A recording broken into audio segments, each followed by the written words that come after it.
Hola estimados, en esta oportunidad desarrollamos el tema ecuaciones de valor. Muy bien, tenemos que tener claro qué es una ecuación de valor, que no es nada más y nada menos que una equivalencia de deudas o pagos en un punto en específico y que eso se graficará en una línea de tiempo. Entonces, en esta línea de tiempo hay un punto en específico que no es necesario que coincida con la fecha de vencimiento de una de las obligaciones, entiéndase por obligaciones, deudas o pagos.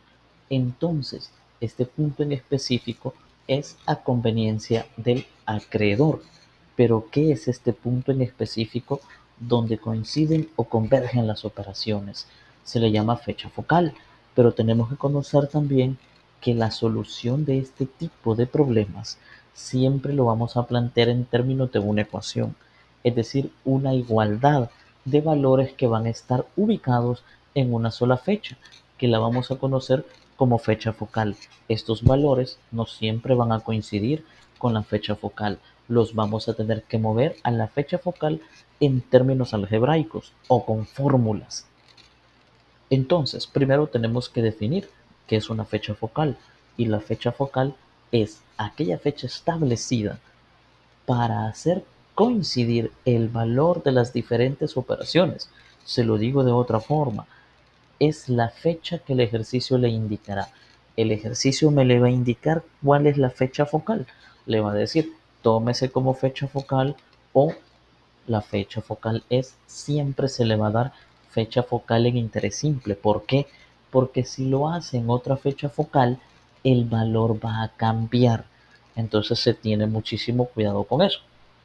Y gracias a la fecha focal se tiene el famoso movimiento de cantidades.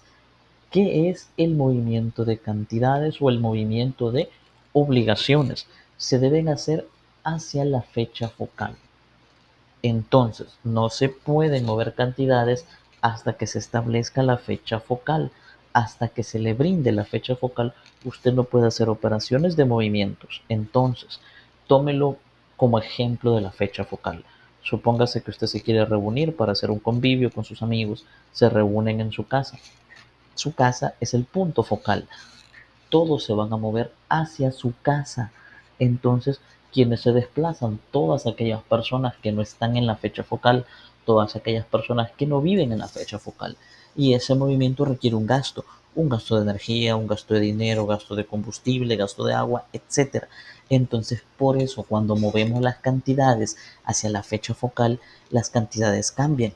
Si es un valor futuro, aumenta la cantidad; si es un valor presente, disminuye la cantidad. Ya vamos a entender ese aumento o disminución en cuestiones de movimiento, que ahorita lo vamos a ver, el movimiento de cantidades. Si el movimiento de cantidades es positivo, es decir, de izquierda a derecha, la fórmula es la de valor futuro, pero únicamente vamos a utilizar esta porción de acá, el 1 más i por t, y se lo va a dar el ejercicio.